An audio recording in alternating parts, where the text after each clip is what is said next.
I felt very, very strongly about that, because otherwise they think they could get away with it. Yeah, I do recall there was the notion that, yes, maybe we could stay behind, maybe we could do something. But then you have to say, with what do you create a safe haven? If the Belgian troops could not defend and protect the Prime Minister from a ruthless attack, what were unarmed Americans bearing a flag going to do? Maybe hopelessly naive. I mean, we are 4 people in an embassy, and very small embassy community. But I don't know, I think one person can make a difference, and maybe if we just saved one life, that was one life worth saving. Maybe we couldn't save everyone, but I would have rather stood there and said, and stayed and said, I am going to stay because it is worth that risk. So, in the end, the decision was taken out of my hands.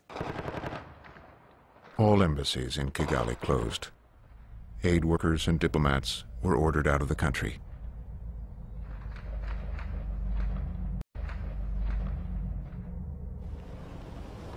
We started going out, picking up our military observers who were at various locations, picking up our UN staff, picking up diplomats, picking up people at risk. And we started a whole series of what we call rescue missions, to go pick people up, try to locate them. Beardsley went to rescue Polish Catholic priests trapped with 2 UN observers in a Kigali church, where Tutsis had sought refuge. The military observers and the priests could hear people screaming over the church, so they'd left their quarters and had come over to see what was going on. They were grabbed and they were put up against the wall with a rifle underneath their chin, and they were held there while the identity cards were captured and were burned. And then the militia came in, and the gendarmes the police literally handed them over to the militia, who then proceeded through the rest of the evening to chop them apart with machetes.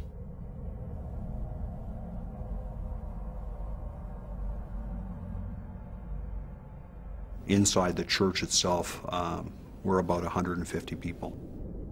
About 15 of them were still alive. The rest had been attacked with machetes and had been killed.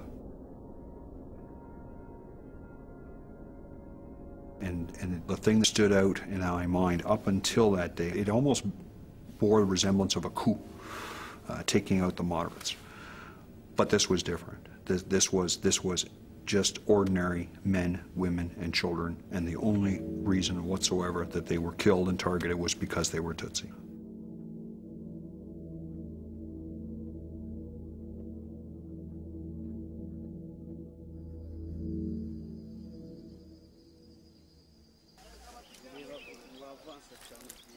Behind the ceasefire line, the Tutsi rebels of the Rwandan Patriotic Front were preparing to respond. The information very clearly came in very fast, showing how targeted killings were being carried out and how these were spreading out, not only in Kigali, but going beyond Kigali to other parts of the country. And we knew that was the usual style the massacres had started. And we have to take action. The rebels declared the peace process dead and attacked the extremist government. General Kagame had gone through training at Fort Leavenworth. The U.S. military maintained contact and understood the rebel leaders' intentions. In retrospect, there was no chance, I think, that the RPF was in any mood to negotiate right from the beginning. They wanted what? They wanted to take control of the country. They wanted to take over control politically, militarily. There was no way you're going to stop the RPF. There was no way that they were in the mood to negotiate once this all started.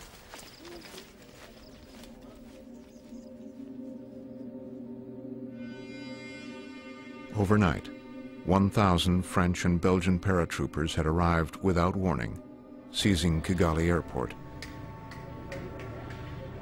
These troops were not under UN command.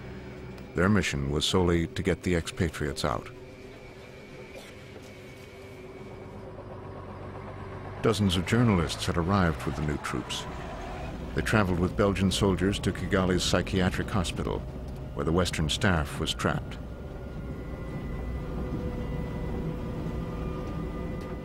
On the way in, they drove past the Interahamwe, waiting outside.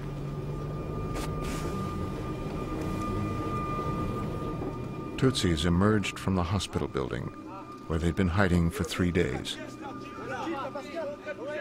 They said they were surrounded by the militias, that some of them had already been killed. Depuis 3 jours, il y a déjà des cadavres là-dedans.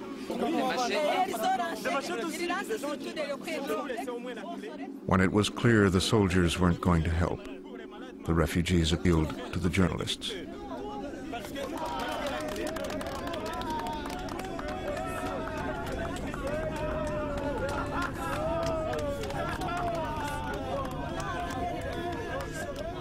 It was a whole group of people, but in the whole group, one woman started to speak and started to explain why they were afraid and what was happening to them.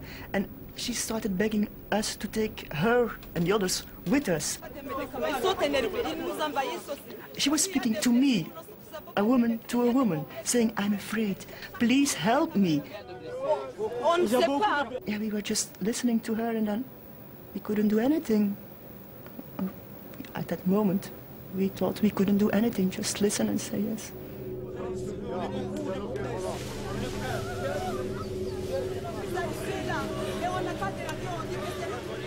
So we left. For the white people, it's over. Between you, the hundreds that stayed.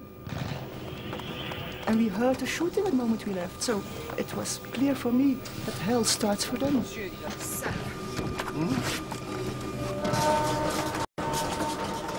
All Western troops and UN peacekeepers were under orders not to evacuate ordinary Rwandans.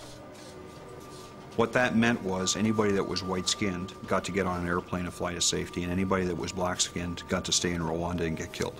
And that's as simple as it came down to. It still to this day leaves a very, very bad taste in my mouth that the United States of America could have 350 Marines sitting at Bujumbura Airport, that the French were able to get in 500 or so paratroopers, that the Belgians had over 1,000 paratroopers. You know, we basically had our intervention force already on the ground. You know, what they later told us, it was impossible to get on the ground. We had it on the ground on the 10th of April, within 3 days of this thing starting. And, but it wasn't there to intervene. It wasn't there to save Rwandans. It was there to save white people. And that's what it came down to. With the airport taking fire, the American embassy decided to evacuate its staff and expatriates overland in convoys south to Burundi, where U.S. Marines were waiting. And there were people standing on either side of the road. And it's my recollection that I saw some instruments like machetes in their hands. And I remember thinking, well, they're just waiting for us to get out of here before they go on about their gruesome business.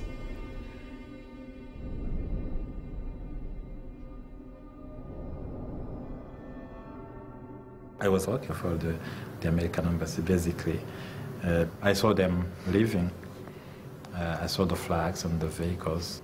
I know all the vehicles, I know all the peoples they belong to, and so on. So I said, okay.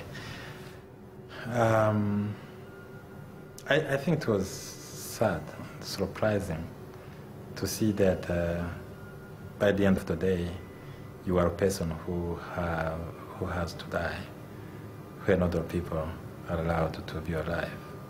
This is a strange feeling. Americans were allowed to be alive. My neighbors were allowed to be alive. They were walking on the street, they were going to the market, and we're here feeling that we had to die anyway.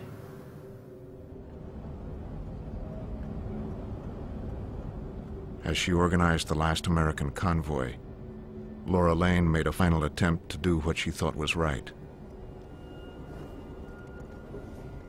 We had a convoy of over 100 vehicles with over 600 people, only 9 Americans. Greg and I were the last 2. The ambassador was at the front.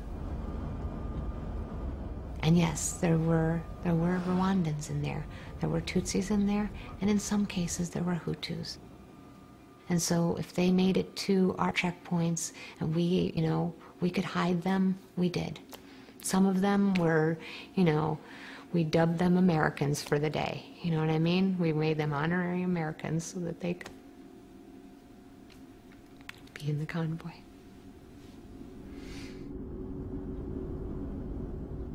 If people in Rwanda ever needed help, now was the time. And everybody's leaving.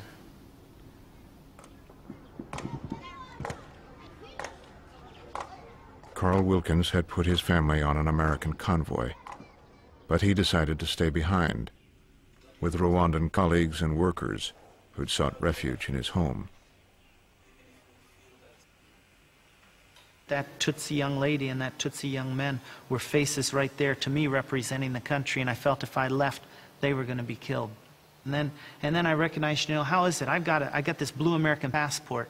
That means I can go, but all of these people don't have a passport. They can't go. And while all of those things played in, the bottom line is it just seemed the right thing to do. By the evening of April 10th, Carl Wilkins was the only American left in Rwanda.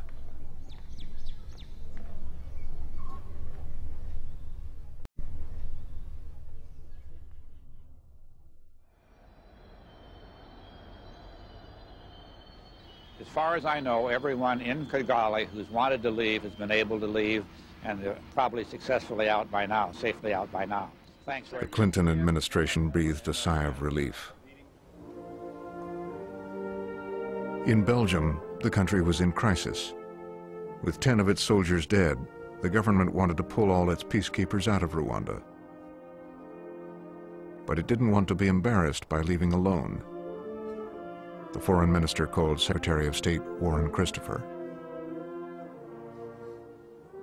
The reaction of the public opinion in Belgium was very strong, and I may say there was unanimity in order to ask to pull out the troops after the killing.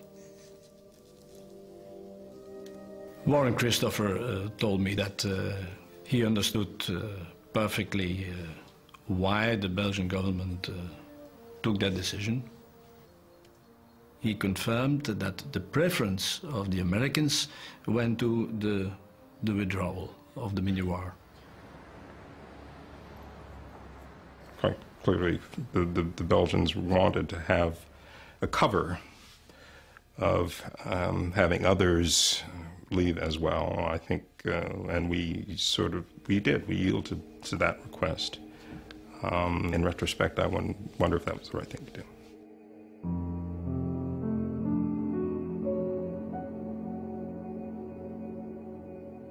Christopher instructed Madeleine Albright, America's ambassador at the UN, to push for the withdrawal of the entire peacekeeping force. My instructions were to support full withdrawal.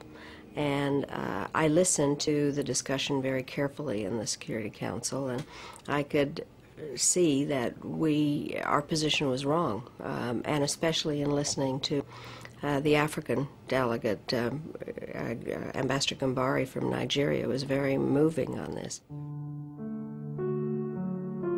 And I had the full backing of my colleagues to argue on the contrary, that we must forget about cutting and running, that it will be callous, it will be contradictory to the spirit of the Charter, which says Security Council has a responsibility for the maintenance of international peace and security everywhere in the world, including Africa. And I asked my deputy to take my seat while I left and went out into the hall, into these phone booths, and called Washington, and they said, well, no, we're worrying about this, and these are your instructions. And I actually screamed into the phone. I said, they're unacceptable. I want them changed. Albright's call was to Richard Clark, head of peacekeeping at the National Security Council.